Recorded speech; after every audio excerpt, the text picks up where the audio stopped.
開箱視頻，咦？法文嗰邊6合1嚟嘅喎，12合1嚟。12合1 EFI 加係喎12合1，再加壓力煲。可以咩啊？我退咗。都好大個喎。好大個，跟住仲有呢一想用佢嚟煲飯啦？唔知喎。煲飯可以有幾多乜啊？佢嗰度寫。佢最多可以去到9級喎。哇！大茶飯。係咯。又翻個問題，你一下嗰個頭會唔會好大個？個頭嗱，呢個係有兩個頭嘅，呢個壓力煲嘅頭咯。係。跟住另外嗰個咧係，哇好重啊！呢個係氣炸鍋嘅頭。氣炸鍋頭。可以 preheat 個氣炸鍋，pizza 嗰啲都得。因為你上咗之後你冇可能。跟住重點係佢送好多嘢咯，送呢一個啦，但係佢冇得跟住係啦，跟住電飯煲嘅嗰啲不飯盒。不飯盒同埋兩個，跟住仲有個咧係中式嗰啲咧蒸蛋嘅嘢，都值幾蚊。仲有呢一個係氣炸鍋嘅腩咯。呢個我覺得幾有效，幾有用。我覺得幾好，可以隔油添。其實如果你唔當氣炸鍋咁，跟住就可以炸油爐，係咪可以變油爐呢個？12合1有幾12合1啊？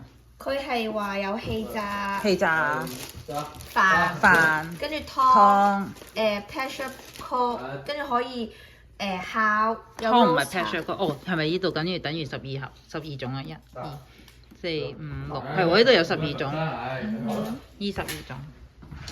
OK 喎，呢個值幾多錢啊？只係58蚊咋。58蚊連稅。未連稅。稅後咧？稅後60幾蚊。就60幾蚊左右咯。幾好喎58咯，做得幾好。6 lit 喎佢又。係啊。做得幾好。你快啲試下啦。好。呢個就真係冇，即係要有一嚿嘢，一定要有呢嚿嘢先開到。咁咪會容易化咯。如果你有煲飯又整氣炸鍋，所以選得煲飯落翻嚟煲。咁佢真係鬆嘅。係啊，真係喎。你頭先開咗機㗎啦？我開咗機啊。佢就係咁樣㗎啦。嚇！我玩完啦已經。你應該試下氣炸，睇有咩反應。應該話係啦，係自己揾之後揾嚿嘢食。嗰嚿嘢先至會可以開到機咯。跟住先至有得揀咯，溫度。即係你要插咗喺度。係啊。即係唔插唔擺落呢部機唔得。唔擺落嗰個膽唔得咯。即係如果依嚿嘢我擺落其他地方得唔得？我估因為佢分開㗎嘛。我覺得應該可以，只要係啱好應該可以。我自己覺得。係咪啊？因為佢你睇呢個插頭喺度，跟住嗰個插頭喺下邊。所以我覺得有兩個分開。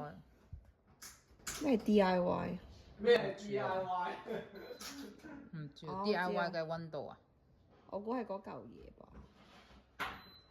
時間唔知，你揾一日試下煮嘢食試下。太先進啦！我都未試過。